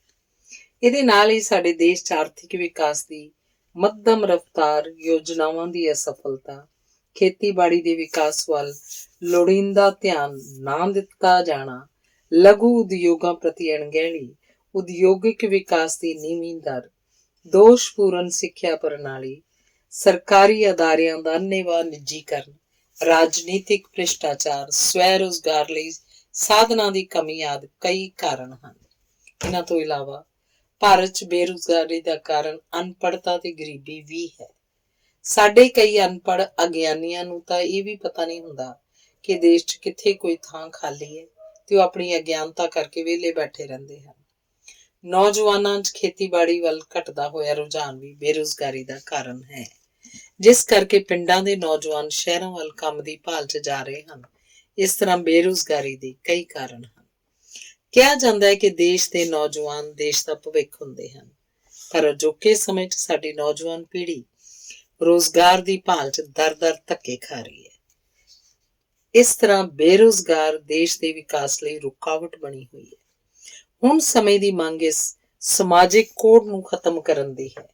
ਬੇਰੁਜ਼ਗਾਰੀ ਨੂੰ ਦੂਰ ਕਰਨ ਲਈ ਸਭ ਤੋਂ ਜ਼ਰੂਰੀ ਗੱਲ ਦੇਸ਼ ਦੀ ਤੇਜ਼ੀ ਨਾਲ ਵੱਧ ਰਹੀ ਆਬਾਦੀ ਤੇ ਕਾਬੂ ਪਾਉਣਾ ਹੈ। ਖੇਤੀਬਾੜੀ ਦੇ ਉਦਯੋਗਾਂ ਦਾ ਤੇਜ਼ੀ ਨਾਲ ਵਿਕਾਸ ਕਰਨਾ ਤੇ ਲਘੂ ਉਦਯੋਗਾਂ ਨੂੰ ਉਤਸ਼ਾਹਿਤ ਕਰਨ ਲਈ ਪੁਖਤਾ ਕਦਮ ਉਠਾਉਣੇ ਚਾਹੀਦੇ ਹਨ। ਇਸ ਦੇ ਨਾਲ ਹੀ ਵਿੱਦਿਆ ਪ੍ਰਣਾਲੀ ਵਿੱਚ ਸੁਧਾਰ ਕਰਕੇ ਇਸ ਨੂੰ ਰੁਜ਼ਗਾਰ ਮੁਖੀ ਬਣਾਉਣਾ ਚਾਹੀਦਾ ਹੈ। ਜਦੋਂ ਕੋਈ ਪ੍ਰਾਈਵੇਟ ਫਰਮ ਫੇਲ ਹੋ ਜਾਏ ਤਾਂ ਸਰਕਾਰ ਨੂੰ ਬੇਕਾਰਾਂ ਨੂੰ ਸੰਭਾਲਣ ਦੀ ਜ਼ਿੰਮੇਵਾਰੀ ਲੈਣੀ ਚਾਹੀਦੀ ਹੈ, ਪਰ ਸਾਡੀ ਸਰਕਾਰ ਤਾਂ ਇਹਦੇ ਉਲਟ ਨਿੱਜੀਕਰਨ ਦੇ ਰਸਤੇ ਤੇ ਤੁਰੀ ਹੋਈ ਹੈ, ਜਿਸ ਨਾਲ ਬੇਰੁਜ਼ਗਾਰੀ ਵੱਧ ਰਹੀ ਹੈ। ਅਜੋਕੇ ਸਮੇਂ 'ਚ ਬੇਰੁਜ਼ਗਾਰੀ ਭਾਰਤ 'ਚ ਬਹੁਤ ਗੰਭੀਰ ਰੂਪ ਅਖਤਿਆਰ ਕਰ ਚੁੱਕੀ ਹੈ। ਜੇਕਰ ਇਹਦਾ ਹੱਲ ਨਾ ਕੀਤਾ ਗਿਆ ਤਾਂ ਇਹਦੇ ਸਿੱਟੇ ਬਹੁਤ ਖਤਰਨਾਕ ਨਿਕਲ ਸਕਦੇ ਹਨ। ਇਸ ਲਈ ਭਾਰਤ ਸਰਕਾਰ ਨੂੰ ਚਾਹੀਦਾ ਹੈ ਕਿ ਇਹਦੇ ਹੱਲ ਲਈ ਅਜਿਹੇ ਠੋਸ ਤੇ ਪੁਖਤਾ ਕਦਮ ਉਠਾਏ ਜਿਹਦੇ ਸਾਰਥਕ ਨਤੀਜੇ ਨਿਕਲਣ। ਧੰਨਵਾਦ। ਅਗਲਾ ਲੇਖ ਹੈ ਸੰਪਰਦਾਇਕਤਾ। ਭਾਰਤ ਇੱਕ ਵਿਸ਼ਾਲ ਤੇ ਮਹਾਨ ਦੇਸ਼ ਹੈ।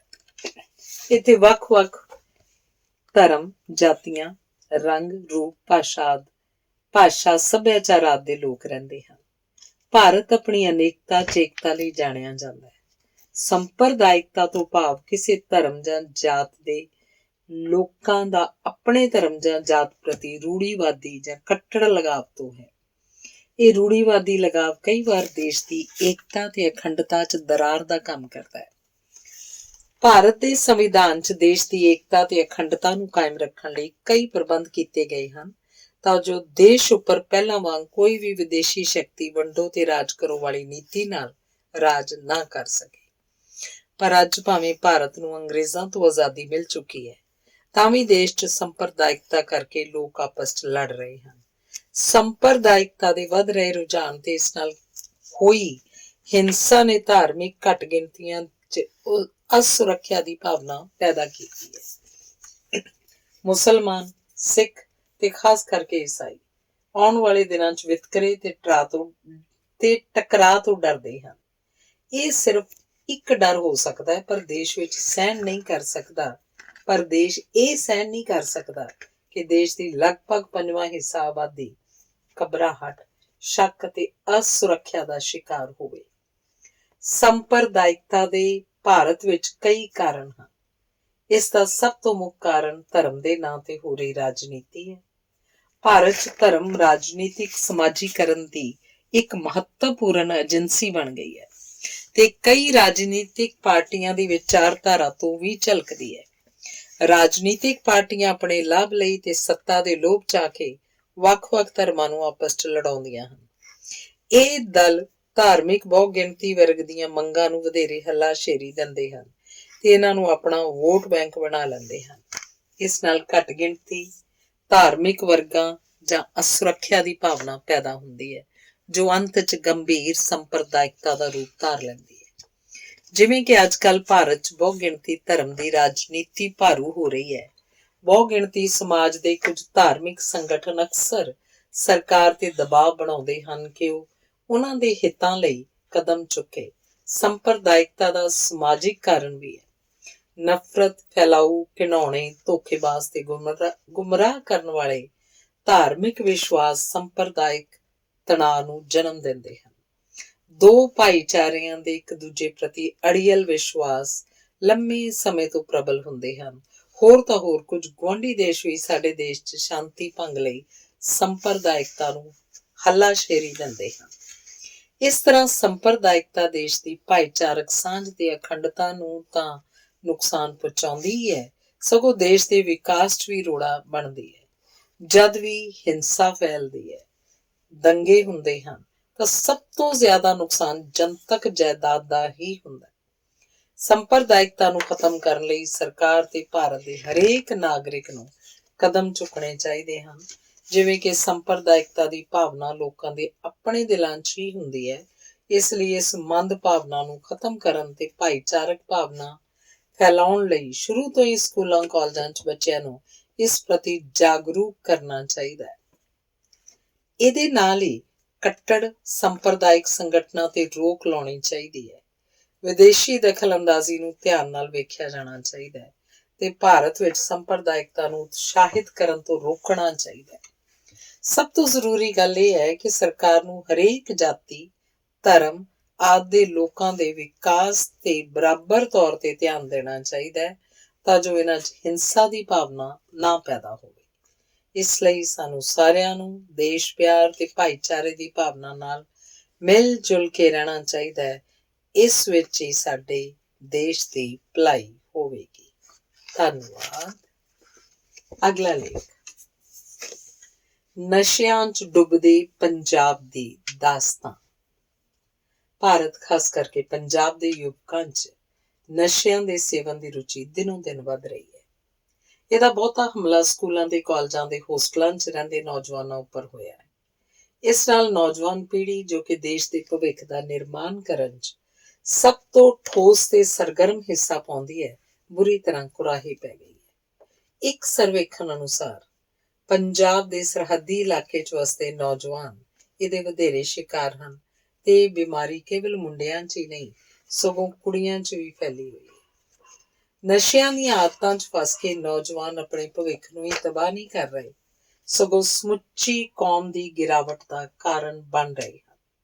ਨੌਜਵਾਨ ਕਈ ਤਰ੍ਹਾਂ ਦੇ ਨਸ਼ੇ ਕਰਦੇ ਹਨ, ਜਿਵੇਂ ਅਫੀਮ, ਚਰਸ, ਚਿੱਟਾ, ਪੋਸਤ, ਹੈਰੋਇਨ, ਸ਼ਰਾਬ ਆਦਿ। ਹਰ ਰੋਜ਼ ਅਖਬਾਰ ਦੇ ਕਿਸੇ ਨਾ ਕਿਸੇ ਪੰਨੇ ਤੇ ਤੁਹਾਨੂੰ ਨਸ਼ੇ ਨਾਲ ਸੰਬੰਧਿਤ ਖਬਰ ਦੇਖਣ ਨੂੰ ਮਿਲ ਜਾਏਗੀ। ਕਿਸੇ ਖਬਰ 'ਚ ਕਿਸੇ ਵਿਚਾਰੀ ਮਾਂ ਦੇ ਬੱਚੇ ਦੀ ਨਸ਼ੇ ਕਾਰਨ ਮੌਤ ਦੇ ਮੂੰਹ 'ਚ ਜਾਣ ਦੀ ਗੱਲ ਹੁੰਦੀ ਹੈ, ਜਾਂ ਕਿਸੇ 'ਚ ਪਤਾ ਲੱਗਦਾ ਹੈ ਕਿ ਲੱਖਾਂ ਦੀ ਕੀਮਤ ਦੀ ਹੈਰੋਇਨ ਬਰਾਮਦ ਕੀਤੀ ਗਈ ਹੈ। ਇਹ ਹੈ ਸਾਡੇ ਰੰਗਲੇ ਪੰਜਾਬ ਦੀ ਅਜੋਕੇ ਸਮੇਂ ਦੀ ਤਸਵੀਰ। ਪੰਜਾਬ ਦਾ ਵਿਰਸਾ ਬਹੁਤ ਅਮੀਰ ਵਿਰਸਾ ਸੀ। ਜੀ ਹਾਂ, ਅਸੀਂ ਇਹੀ ਕਹਿ ਸਕਦੇ ਹਾਂ ਕਿ ਪੰਜਾਬ ਦਾ ਅਮੀਰ ਵਿਰਸਾ ਸੀ, ਕਿਉਂਕਿ ਹੁਣ ਦੇ ਸਮੇਂ 'ਚ ਤਾਂ ਨਸ਼ੇ 'ਚ ਡੁੱਬੇ ਪੰਜਾਬ ਦੀ ਦਾਸਤਾਂ ਹੀ ਸੁਣਨ ਨੂੰ ਮਿਲਦੀ ਹੈ। ਵਿਰਸਾ ਤਾਂ ਖੰਭ ਲਾ ਕੇ ਉੱਡ ਗਿਆ। ਨੌਜਵਾਨ ਬੇਰੁਜ਼ਗਾਰੀ ਦੇ ਮਾਰੇ ਨਸ਼ਿਆਂ 'ਚ ਫਸ ਜਾਂਦੇ ਹਨ। ਹੋਸਟਲਾਂ 'ਚ ਰਹਿੰਦੇ ਬੱਚਿਆਂ ਨੂੰ ਰੋਕਣ ਟੋਕਣ ਵਾਲਾ ਕੋਈ ਨਹੀਂ ਹੁੰਦਾ, ਜਿਸ ਕਾਰਨ ਉਹ ਕੁਰਾਹੇ ਪੈ ਜਾਂਦੇ ਹਨ। ਜੇਕਰ ਅੱਜ ਪੰਜਾਬ ਨਸ਼ਿਆਂ ਦੀ ਚਪੇਟ 'ਚ ਹੈ ਤਾਂ ਉਹਦੀ ਜ਼ਿੰਮੇਵਾਰੀ ਸਾਡੀਆਂ ਸਰਕਾਰਾਂ ਤੇ ਵੀ ਹੈ। ਨਸ਼ਿਆਂ ਦੀ ਸਪਲਾਈ ਨਾਲ ਕਈ ਰਾਜਸੀ ਆਗੂ ਵੀ ਜੁੜੇ ਹੁੰਦੇ ਹਨ, ਜੋ ਨਾ ਸਿਰਫ ਨਸ਼ਿਆਂ ਤੋਂ ਪੈਸਾ ਕਮਾਉਂਦੇ ਹਨ, ਸਗੋਂ ਚੋਣਾਂ ਸਮੇਂ ਨੌਜਵਾਨਾਂ ਨੂੰ ਨਸ਼ੇ ਵੰਡ ਕੇ ਉਹਨਾਂ ਦੀਆਂ ਵੋਟਾਂ ਵੀ ਖਰੀਦਦੇ ਹਨ। ਇਹੋ ਜਿਹੇ ਰਾਜਸੀ ਆਗੂ ਸੱਤਾ ਦੀ ਭੁੱਖ 'ਚ ਇੰਨੇ ਅੰਨੇ ਹੋ ਜਾਂਦੇ ਹਨ ਕਿ ਉਹਨਾਂ ਨੂੰ ਕੌਮ ਦੇ ਨੁਕਸਾਨ ਦਾ ਕੁਝ ਨਹੀਂ ਦਿਸਦਾ। ਅਜੋਕੇ ਸਮੇਂ 'ਚ ਖਾਸ ਕਰ ਮੁੰਡਿਆਂ 'ਚ ਪੜ੍ਹਾਈ ਵੱਲ ਰੁਚੀ ਘਟ ਗਈ ਹੈ। ਇਸੇ ਕਰਕੇ ਉਹ ਕੁਰਾਹੇ ਪੈ ਜਾਂਦੇ ਹਨ। ਨਸ਼ੇ ਦੀ ਲੱਤ ਘਰਾਂ ਦੇ ਘਰ ਹੀ ਬਰਬਾਦ ਕਰ ਦਿੰਦੀ ਹੈ। ਜਿਸ ਨੂੰ ਨਸ਼ੇ ਦੀ ਲੱਤ ਲੱਗ ਜਾਏ, ਫਿਰ ਉਹ ਵਿਅਕਤੀ ਉਸ ਤੋਂ ਬਿਨਾਂ ਇੱਕ ਪਲ ਵੀ ਨਹੀਂ ਰਹਿ ਸਕਦਾ। ਕਈ ਵਾਰ ਸਥਿਤੀ ਇੰਨੀ ਵਿਗੜ ਜਾਂਦੀ ਹੈ ਕਿ ਜੇਕਰ ਉਸ ਵਿਅਕਤੀ ਨੂੰ ਸਮੇਂ ਸਿਰ ਨਸ਼ਾ ਨਾ ਮਿਲੇ ਤਾਂ ਮਰ ਵੀ ਸਕਦਾ ਹੈ। ਹੋਰ ਤਾਂ ਹੋਰ ਵਿਆਹਾਂ 'ਚ ਤਾਂ ਸ਼ਰਾਬਾਂ ਖੁੱਲੀਆਂ ਚੱਲਦੀਆਂ ਹਨ। ਇਸ ਤਰ੍ਹਾਂ ਹੁਣ ਸਮੇਂ ਦੀ ਲੋੜ ਨਸ਼ਿਆਂ ਨੂੰ ਪੰਜਾਬ 'ਚੋਂ ਜੜੋਂ ਖਤਮ ਕਰਨ ਦੀ ਹੈ। ਜੇਕਰ ਨਸ਼ਿਆਂ ਨੂੰ ਖਤਮ ਨਹੀਂ ਕੀਤਾ ਗਿਆ ਤਾਂ ਸਾਡਾ ਰੰਗਲਾ ਪੰਜਾਬ ਗੰਧਲਾ ਹੋ ਜਾਏਗਾ ਤੇ ਇੱਥੋਂ ਦਾ ਨੌਜਵਾਨ ਨਸ਼ਿਆਂ 'ਚ ਰੁਲ ਜਾਏਗਾ। ਨਿੱਜੀ ਤੌਰ ਤੇ ਮਾਤਾ ਪਿਤਾ ਦੀ ਇਹ ਜ਼ਿੰਮੇਵਾਰੀ ਬਣਦੀ ਹੈ ਕਿ ਸਮੇਂ ਸਿਰ ਉਹ ਆਪਣੇ ਬੱਚਿਆਂ ਨੂੰ ਨਸ਼ਿਆਂ ਦੀ ਬੁਰਾਈ ਬਾਰੇ ਸੁਚੇਤ ਕਰਨ ਤੇ ਸਰਕਾਰਾਂ ਨੂੰ ਵੀ ਆਪਣਾ ਸਵਾਰਥ ਤੇ ਅਵੇਸਲਾਪਨ ਛੱਡ ਕੇ ਦੇਸ਼ ਹਿੱਤ ਬਾਰੇ ਸੋਚਣਾ ਚਾਹੀਦਾ ਹੈ। ਪੂਰੀ ਤਰ੍ਹਾਂ ਨਸ਼ਿਆਂ ਤੇ ਰੋਕ ਲਾਉਣੀ ਚਾਹੀਦੀ ਹੈ। ਅੰਤ ਵਿੱਚ ਨੌਜਵਾਨਾਂ ਨੂੰ ਇਹ ਵੀ ਸੰਦੇਸ਼ ਹੈ ਕਿ ਨਸ਼ੇ ਤਿਆਗੋ, ਹੁਣ ਤਾਂ ਜਾਗੋ, ਛੱਡ ਦਿਓ ਇਹਨਾਂ ਕੋੜਾਂ ਨੂੰ, ਬਚਾਓ ਮੁੱਕਦੇ ਜਾਂਦੇ ਵਿਰਸੇ ਤੇ ਵੋੜਾਂ ਨੂੰ। ਧੰਨਵਾਦ। ਅਗਲਾ ਲੇਖ ਹੈ ਮੋਬਾਈਲ ਫੋਨ ਦਾ ਨੌਜਵਾਨਾਂ 'ਚ ਵੱਧਦਾ ਰੁਝਾਨ। ਇਹ ਕਹਿਣਾ ਗਲਤ ਨਹੀਂ ਹੋਏਗਾ ਕਿ ਮਨੁੱਖ ਤਕਨੀਕ ਦਾ ਗੁਲਾਮ ਬਣ ਗਿਆ ਹੈ। ਅਸੀਂ ਖਾਸ ਕਰ ਆਪਣੇ ਮੋਬਾਈਲ ਫੋਨਾਂ ਦੇ ਆਦੀ ਹੋ ਚੁੱਕੇ ਹਾਂ। ਅਜੋਕੇ ਸਮੇਂ 'ਚ ਬਹੁਤ ਸਾਰੇ ਲੋਕ ਮੋਬਾਈਲ ਦੀ ਤੀਬਰ ਲੱਤ ਦੇ ਸ਼ਿਕਾਰ ਹੋ ਚੁੱਕੇ ਹਨ। ਇਹਨਾਂ 'ਚੋਂ ਮੋਬਾਈਲ ਫੋਨ ਦਾ ਸਭ ਤੋਂ ਵਧੇਰੇ ਸ਼ਿਕਾਰ ਨੌਜਵਾਨ ਬਣੇ ਹੋਏ ਹਨ। ਇਹ ਇਸ ਤਰ੍ਹਾਂ ਹੈ ਜਿਵੇਂ ਇਹਨਾਂ ਦੀ ਦੁਨੀਆ ਉਹਨਾਂ ਦੇ ਮੋਬਾਈਲ ਫੋਨਾਂ ਦੁਆਲੇ ਘੁੰਮਦੀ ਹੈ ਤੇ ਉਹ ਇਸ ਤੋਂ ਬਿਨਾਂ ਇੱਕ ਮਿੰਟ ਵੀ ਗੁਜ਼ਾਰ ਨਹੀਂ ਸਕਦੇ। ਹਾਲਾਂਕਿ ਮੋਬਾਈਲ ਫੋਨ ਵਿਗਿਆਨ ਦੀ ਇੱਕ ਚਮਤਕਾਰੀ ਕਾਢ ਹੈ ਤੇ ਅਜੋਕੇ ਸਮੇਂ 'ਚ ਇਹਨੇ ਮਨੁੱਖੀ ਜੀਵਨ ਬਹੁਤ ਸੁਖਾਵਾਂ ਕਰ ਦਿੱਤਾ ਹੈ। ਇਹਨੇ ਸਾਡੀਆਂ ਦੂਰੀਆਂ ਘਟਾ ਦਿੱਤੀਆਂ ਹਨ, ਪਰ ਹਰ ਇੱਕ ਚੀਜ਼ ਦੇ ਫਾਇਦੇ ਤੇ ਨੁਕਸਾਨ ਦੋਵੇਂ ਹੁੰਦੇ ਹਨ। ਇਹ ਉਸ ਚੀਜ਼ ਨੂੰ ਵਰਤਣ ਵਾਲੇ ਵਿਅਕਤੀ ਤੇ ਨਿਰਭਰ ਕਰਦਾ ਹੈ ਕਿ ਉਹਨੇ ਉਸ ਚੀਜ਼ ਦੀ ਵਰਤੋਂ ਕਿਸ ਢੰਗ ਨਾਲ ਕਰਨੀ ਹੈ। ਅਜੋਕੇ ਸਮੇਂ 'ਚ ਬੱਚਿਆਂ ਦਾ ਮਨੋਰੰਜਨ ਦਾ ਸਾਧਨ ਮੋਬਾਈਲ ਬਣ ਚੁੱਕਾ ਹੈ। ਪੁਰਾਣੇ ਸਮੇਂ 'ਚ ਬੱਚੇ ਇਕੱਠੇ ਹੋ ਕੇ ਮੈਦਾਨਾਂ 'ਚ ਖੇਡਾਂ ਖੇਡਿਆ ਕਰਦੇ ਸਨ, ਜਿਸ ਨਾਲ ਉਹਨਾਂ 'ਚ ਆਪਸੀ ਪਿਆਰ, ਭਾਈਚਾਰੇ ਆਦਿ ਵਰਗੀਆਂ ਚੰਗੀਆਂ ਆਦਤਾਂ ਪੈਦਾ ਹੁੰਦੀਆਂ ਸਨ। ਪਰ ਅੱਜ ਦੇ ਸਮੇਂ 'ਚ ਤਾਂ ਬੱਚੇ ਅਸਲ ਦੁਨੀਆ 'ਚ ਘੱਟ ਤੇ ਕਾਲਪਨਿਕ ਦੁਨੀਆ 'ਚ ਵਧੇਰੇ ਕਿਰਿਆਸ਼ੀਲ ਬਣੇ ਹੋਏ ਹਨ। ਇਸ ਦਾ ਉਹਨਾਂ ਦੀ ਸਿਹਤ ਤੇ ਬਹੁਤ ਬੁਰਾ ਅਸਰ ਪੈਂਦਾ ਹੈ। ਅੱਜ ਮੋਬਾਈਲ ਫੋਨਾਂ ਕਰਕੇ ਸਮਾਜਿਕ ਰਿਸ਼ਤੇ ਖਤਮ ਹੋ ਚੁੱਕੇ ਹਨ। ਕਿਸੇ ਵਿਅਕਤੀ ਕੋਲ ਕਿਸੇ ਲਈ ਸਮਾਂ ਨਹੀਂ ਹੈ। ਮੋਬਾਈਲ ਫੋਨਾਂ 'ਚ ਨੌਜਵਾਨਾਂ ਨੂੰ ਆਕਰਸ਼ਿਤ ਕਰਨ ਵਾਲੀਆਂ ਕਈ ਸਾਰੀਆਂ ਚੀਜ਼ਾਂ ਆ ਚੁੱਕੀਆਂ ਹਨ, ਜਿਸ ਨਾਲ ਸਾਡੀ ਨੌਜਵਾਨ ਪੀੜ੍ਹੀ ਅੱਜ ਪੜ੍ਹਨ ਲਿਖਣ ਦੀ ਬਜਾਏ ਫੋਨਾਂ ਦੁਆਲੇ ਲੱਗੀ ਰਹਿੰਦੀ ਹੈ। ਇਸ 'ਚ ਨੌਜਵਾਨਾਂ ਲਈ ਕਰਨ ਲਈ ਬਹੁਤ ਸਾਰੀਆਂ ਚੀਜ਼ਾਂ ਹਨ, ਜਿਵੇਂ ਗੇਮਾਂ ਖੇਡਣਾ, ਸੋਸ਼ਲ ਮੀਡੀਆ, ਵੈਬਸਾਈਟ ਤੇ ਜਾਣਾ ਆਦਿ। ਅੱਜ ਦੀ ਨੌਜਵਾਨ ਪੀੜ੍ਹੀ 'ਚ ਮੋਬਾਈਲ ਫੋਨ ਦੀ ਲੱਤ ਨਸ਼ੇ ਦੀ ਲੱਤ ਵਾਂਗ ਲੱਗੀ ਹੋਈ ਹੈ, ਜਿਸ 'ਚ ਪੈ ਕੇ ਉਹ ਆਪਣਾ ਭਵਿੱਖ ਖਰਾਬ ਕਰ ਰਹੇ ਹਨ। ਇੱਕ ਸਮਾਂ ਸੀ ਜਦ ਨੌਜਵਾਨ ਆਪਣੇ ਹੱਕਾਂ ਲਈ ਸਰਕਾਰ ਦੁਆਰਾ ਬਣਾਈਆਂ ਗਈਆਂ ਗਲਤ ਨੀਤੀਆਂ ਦੇ ਖਿਲਾਫ ਸੜਕਾਂ ਉੱਤੇ ਉਤਰ ਆਉਂਦੇ ਸਨ, ਪਰ ਅੱਜ ਦੇ ਸਮੇਂ 'ਚ ਤਾਂ ਨੌਜਵਾਨਾਂ 'ਚ ਰਾਜਨੀਤਿਕ ਜਾਗਰੂਕਤਾ ਬਿਲਕੁਲ ਨਹੀਂ ਹੈ ਤੇ ਉਹ ਸਿਰਫ ਫੋਨਾਂ 'ਚ ਰੁੱਝੇ ਹੋਏ ਹਨ। ਇਸ ਤਰ੍ਹਾਂ ਅਜੋਕੇ ਸਮੇਂ 'ਚ ਮੋਬਾਈਲ ਫੋਨ ਨੇ ਸਾਡੀ ਨੌਜਵਾਨ ਪੀੜ੍ਹੀ, ਜੋ ਦੇਸ਼ ਦੀ ਤਰੱਕੀ 'ਚ ਠੋਸ ਤੇ ਸਰਗਰਮ ਹਿੱਸਾ ਪਾਉਂਦੀ ਹੈ, ਉਹਦੀ ਬੁੱਧੀ ਬੁਰੀ ਤਰ੍ਹਾਂ ਭ੍ਰਸ਼ਟ ਕਰ ਦਿੱਤੀ ਹੈ ਤੇ ਉਹਨੂੰ ਕੁਰਾਹੇ ਪਾ ਦਿੱਤਾ ਹੈ। ਮੋਬਾਈਲ ਦੀ ਲੱਤ ਕਈ ਗੰਭੀਰ ਸਮੱਸਿਆਵਾਂ ਦਾ ਕਾਰਨ ਬਣਦੀ ਹੈ। ਸਿਰ ਦਰਦ, ਕਮਜ਼ੋਰ ਨਜ਼ਰ, ਨੀਂਦ ਦੀਆਂ ਬਿਮਾਰੀਆਂ, ਤਣਾਅ, ਹਮਲਾਵਰ ਵਿਵਹਾਰ, ਘੱਟ ਕਿੱਤਾ ਮੁਖੀ ਵਿਕਾਸ ਆਦਿ। ਅਧਿਐਨਾਂ ਤੋਂ ਪਤਾ ਲੱਗਦਾ ਹੈ ਕਿ ਉਹ ਲੋਕ ਜੋ ਆਪਣੇ ਮੋਬਾਈਲ ਫੋਨ ਤੇ ਦਿਨ 'ਚ ਕਈ ਘੰਟੇ ਗੱਲ ਕਰਦੇ ਹਨ, ਉਹਨਾਂ 'ਚ ਦਿਮਾਗ ਦਾ ਕੈਂਸਰ ਹੋਣ ਦੀ ਬਹੁਤ ਜ਼ਿਆਦਾ ਸੰਭਾਵਨਾ ਹੁੰਦੀ ਹੈ। ਅਜਿਹਾ ਇਸ ਲਈ ਹੈ ਕਿਉਂਕਿ ਫੋਨ ਰੇਡੀਓ ਤਰੰਗਾਂ ਕੱਢਦਾ ਹੈ ਜੋ ਦਿਮਾਗ ਦੇ ਸੈੱਲਾਂ ਨੂੰ ਨੁਕਸਾਨ ਪਹੁੰਚਾਉਂਦੀਆਂ ਹਨ। ਵਰਤਮਾਨ ਸਮੇਂ 'ਚ ਮੋਬਾਈਲ ਫੋਨ ਦੇ ਨੌਜਵਾਨਾਂ 'ਚ ਵੱਧਦੇ ਰੁਝਾਨ ਨੂੰ ਠੱਲ ਪਾਉਣ ਦੀ ਬਹੁਤ ਲੋੜ ਹੈ। ਨਹੀਂ ਤਾਂ ਆਉਣ ਵਾਲੇ ਸਮੇਂ 'ਚ ਸਾਡੇ ਨੌਜਵਾਨ ਪੂਰੀ ਤਰ੍ਹਾਂ ਇਹਦੇ ਸ਼ਿਕਾਰ ਹੋ ਜਾਣਗੇ। ਸਭ ਤੋਂ ਪਹਿਲਾਂ ਤਾਂ ਮਾਪਿਆਂ ਦੀ ਇਹ ਜ਼ਿੰਮੇਵਾਰੀ ਬਣਦੀ ਹੈ ਕਿ ਉਹ ਆਪਣੇ ਬੱਚਿਆਂ ਨੂੰ ਜਿੰਨਾ ਹੋ ਸਕੇ ਇਸ ਬੁਰੀ ਆਦਤ ਤੋਂ ਦੂਰ ਰਹਿਣ ਦੀ ਸਿੱਖਿਆ ਦੇਣ। ਅੱਜ ਕੱਲ੍ਹ ਬਚਪਨ 'ਚ ਹੀ ਮਾਪੇ ਆਪਣੇ ਛੋਟੇ ਛੋਟੇ ਬੱਚਿਆਂ ਦੇ ਹੱਥਾਂ 'ਚ ਮੋਬਾਈਲ ਫੋਨ ਫੜਾ ਰੱਖਦੇ ਹਨ, ਜਿਸ ਕਰਕੇ ਉਹਨਾਂ ਨੂੰ ਉਸ ਚੀਜ਼ ਦੀ ਲੱਤ ਲੱਗ ਜਾਂਦੀ ਹੈ। ਬੱਚਿਆਂ ਨੂੰ ਸ਼ੁਰੂ ਤੋਂ ਹੀ ਸਾਹਿਤਿਕ ਰਚਨਾਵਾਂ ਪੜ੍ਹਨ ਦੀ ਆਦਤ ਪਾਉਣੀ ਚਾਹੀਦੀ ਹੈ, ਜੋ ਕਿ ਉਹਨਾਂ ਦੀ ਸਿਹਤ ਲਈ ਤਾਂ ਵਧੀਆ ਹੁੰਦੀ ਹੈ, ਨਾਲ ਹੀ ਬੱਚਿਆਂ ਦਾ ਮਾਨਸਿਕ ਵਿਕਾਸ ਵੀ ਕਰਦੀ ਹੈ। ਸਾਡੀ ਨੌਜਵਾਨ ਪੀੜ੍ਹੀ ਨੂੰ ਵੀ ਇਹ ਸੋਚਣਾ ਚਾਹੀਦਾ ਹੈ ਕਿ ਉਹ ਸਾਡੇ ਦੇਸ਼ ਦਾ ਭਵਿੱਖ ਹਨ ਤੇ ਉਹ ਇਸ ਹਾਨੀਕਾਰਕ ਆਦਤ ਦਾ ਸ਼ਿਕਾਰ ਨਾ ਹੋਣ, ਤਾਂ ਜੋ ਉਹਨਾਂ ਦਾ ਆਪਣਾ ਤੇ ਦੇਸ਼ ਦਾ ਵਿਕਾਸ ਹੋ ਸਕੇ। ਧੰਨਵਾਦ। ਅਗਲਾ ਲੇਖ ਹੈ ਡਿੱਗਦੀ ਪੱਤਰਕਾਰਿਤਾ। ਕਿਸੇ ਵਿਅਕਤੀ ਨੇ ਬੜੀ ਵਧੀਆ ਗੱਲ ਲਿਖੀ ਹੈ ਕਿ ਜੇਕਰ ਤੁਸੀਂ ਦੁਨੀਆ ਨੂੰ ਬਦਲਣ ਦੀ ਇੱਛਾ ਰੱਖਦੇ ਹੋ ਤਾਂ ਕਲਮ ਚੁੱਕੋ ਤੇ ਲਿਖੋ।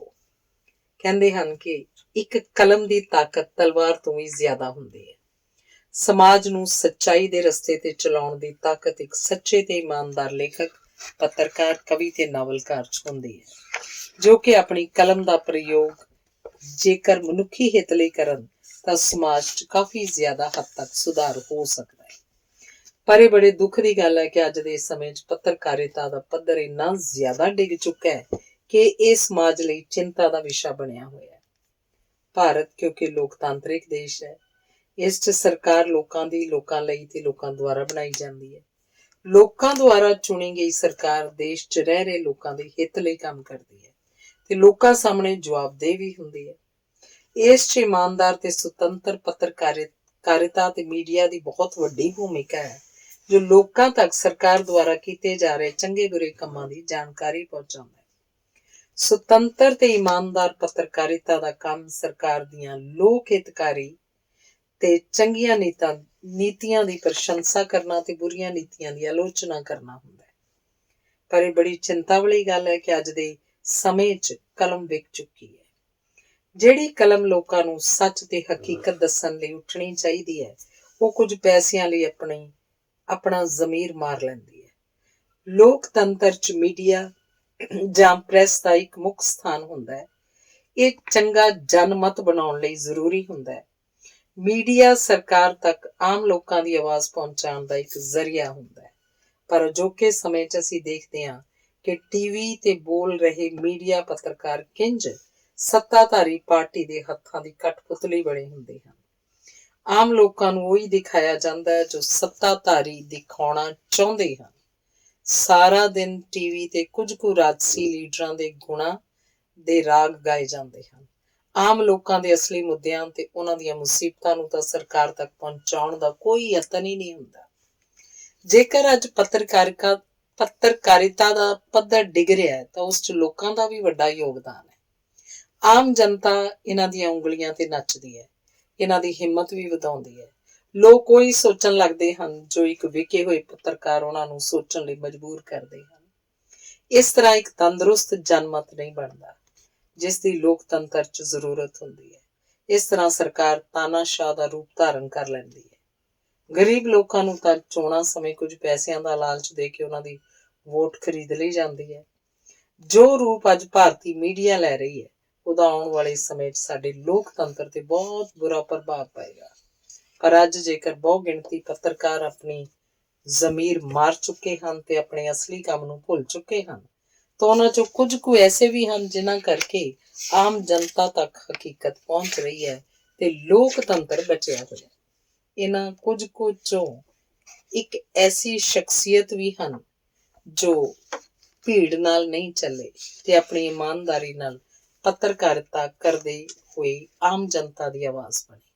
ਉਹਨਾਂ ਦਾ ਨਾਮ ਹੈ ਸ੍ਰੀ ਰਵੀਸ਼ ਕੁਮਾਰ। ਇਹਨਾਂ ਦੇ ਕੰਮ ਸਦਕਾ ਇਹਨਾਂ ਨੂੰ 2019 ਰੇਮੈਨ ਮੈਗਸੇਸੇ ਪੁਰਸਕਾਰ, ਜਿਸ ਨੂੰ ਏਸ਼ੀਆ ਦਾ ਨੋਬੈਲ ਪੁਰਸਕਾਰ ਕਿਹਾ ਜਾਂਦਾ ਹੈ, ਨਾਲ ਸਨਮਾਨਿਤ ਕੀਤਾ ਗਿਆ। ਇਸ ਤਰ੍ਹਾਂ ਇਹਨਾਂ ਨੇ ਆਪਣੀ ਕਲਮ ਦੀ ਸ਼ਕਤੀ ਤੇ ਆਪਣੀ ਬੁਲੰਦ ਆਵਾਜ਼ ਸਦਕਾ ਭਾਰਤ ਦਾ ਤੇ ਭਾਰਤੀ ਪੱਤਰਕਾਰਿਤਾ ਦਾ ਸਿਰ ਸ਼ਾਨ ਨਾਲ ਪੂਰੀ ਦੁਨੀਆ 'ਚ ਉੱਚਾ ਕੀਤਾ। ਇਸੇ ਕਰਕੇ ਕਿਹਾ ਜਾਂਦਾ ਹੈ ਕਿ ਕਲਮ ਦੀ ਤਾਕਤ ਤਲਵਾਰ ਨਾਲੋਂ ਵੀ ਜ਼ਿਆਦਾ ਹੁੰਦੀ ਹੈ ਤੇ ਸਮਾਜ ਨੂੰ ਬਦਲਣ 'ਚ ਆਪਣਾ ਯੋਗਦਾਨ ਪਾਉਂਦੀ ਹੈ।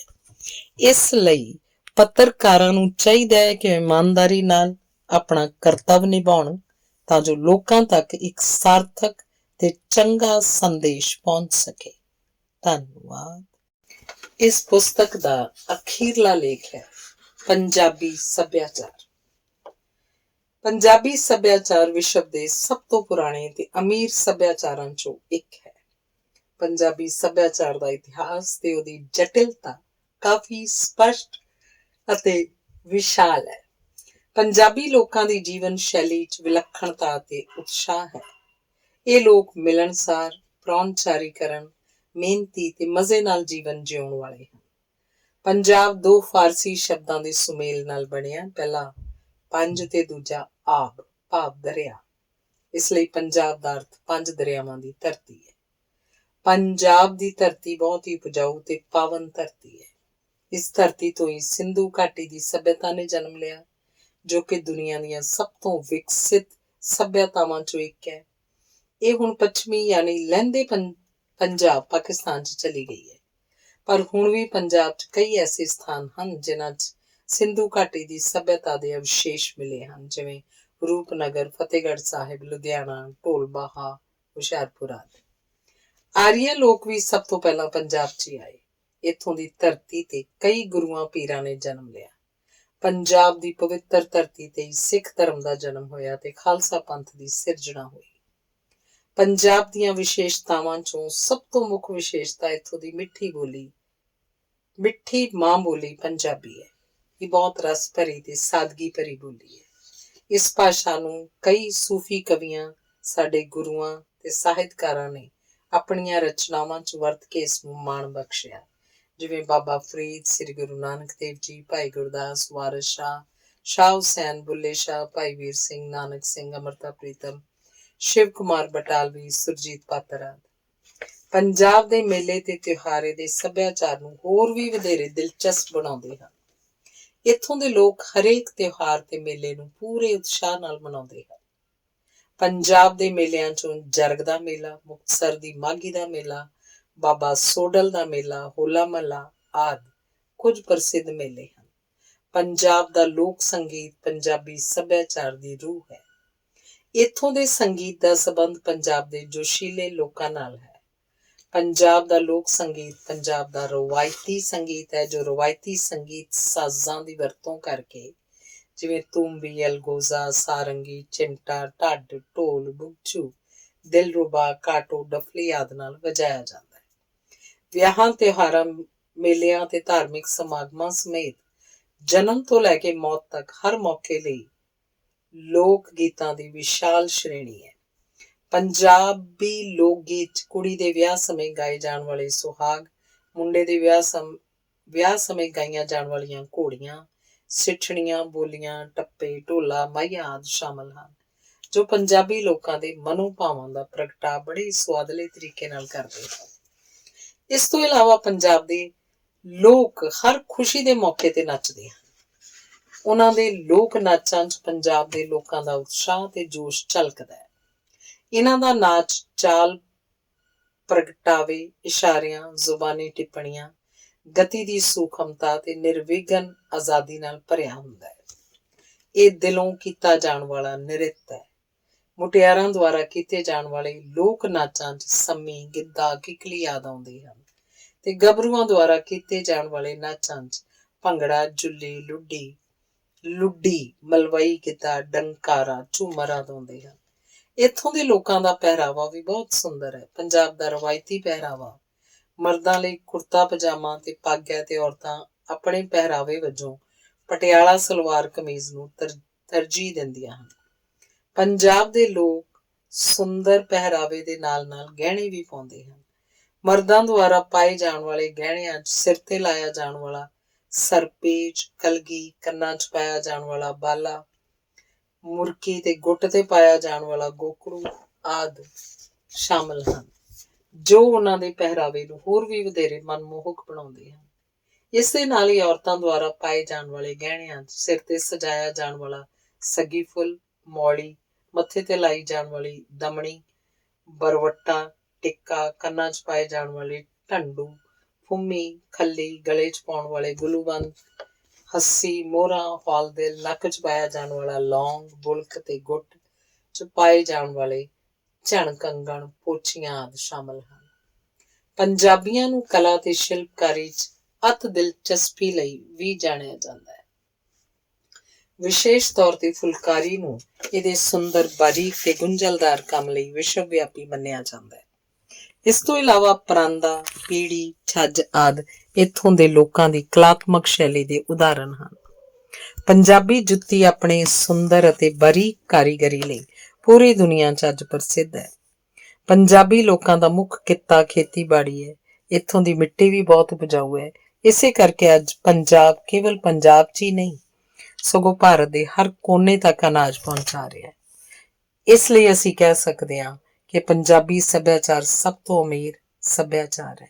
ਸਦੀਆਂ ਪੁਰਾਣਾ ਪੰਜਾਬੀ ਸੱਭਿਆਚਾਰ ਇਸ ਦੀ ਸਹਿਣਸ਼ੀਲਤਾ, ਪ੍ਰਗਤੀਸ਼ੀਲਤਾ ਤੇ ਜ਼ਿੰਦਗੀ ਪ੍ਰਤੀ ਤਰਕਸ਼ੀਲ ਪਹੁੰਚ ਲਈ ਮਸ਼ਹੂਰ ਹੈ।